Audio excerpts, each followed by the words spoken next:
ધોરાજી ખાતે અયોધ્યા મંદિર પ્રાણ પ્રતિષ્ઠા મહોત્સવને લઈને સોમવારના દિવસે અનેક રામ મંદિરમાં રામધૂન સહિતના અનેક કાર્યક્રમો કરવામાં આવનાર છે।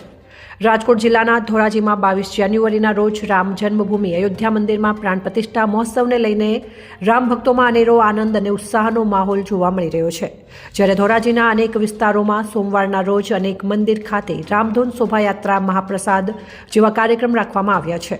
આ ધાર્મિક કાર્યક્રમ સફળ થાય એ માટે જાગૃત ગ્રામ્યજનો મંદિર ખાતે અનેક યુવક મંડળ દ્વારા ભેગા થઈને સુંદર આયોજન કરવામાં આવ્યું છે।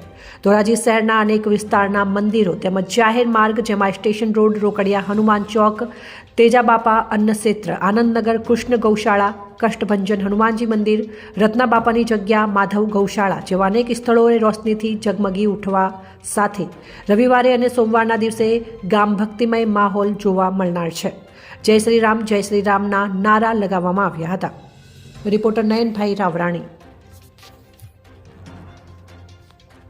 તમારું નામ? ગૌતમભાઈ વઘાસિયા। ભગવાન રામની જ્યારે પ્રાણ પ્રતિષ્ઠા થઈ રહી છે ત્યારે ધોરાજી શહેરમાં પૂરજોશમાં કાર્યક્રમો થઈ રહ્યા છે, શેરીઓ શણગારાઈ રહી છે અને વિવિધ પ્રકારના કાર્યક્રમો થઈ રહ્યા છે। તે અંતર્ગત અમારો વિસ્તાર એટલે કે આનંદનગર અને ઋષિવાડી જેમાં મંદિરોને શણગારવામાં આવ્યા છે, દરેક ગલીને શણગારવામાં આવી છે અને દરેક ઘરમાં ભગવો ધ્વજ લહેરાવવામાં આવ્યો છે। આ તમામ કાર્યોમાં યુવા મિત્રોએ ખૂબ ઉત્સાહપૂર્વક કામ કરેલું છે। નાના બાળકોથી લઈ અને વડીલો સુધી અને મહિલાઓએ બધાએ ખૂબ ઉત્સાહપૂર્વક કામ કરેલું છે।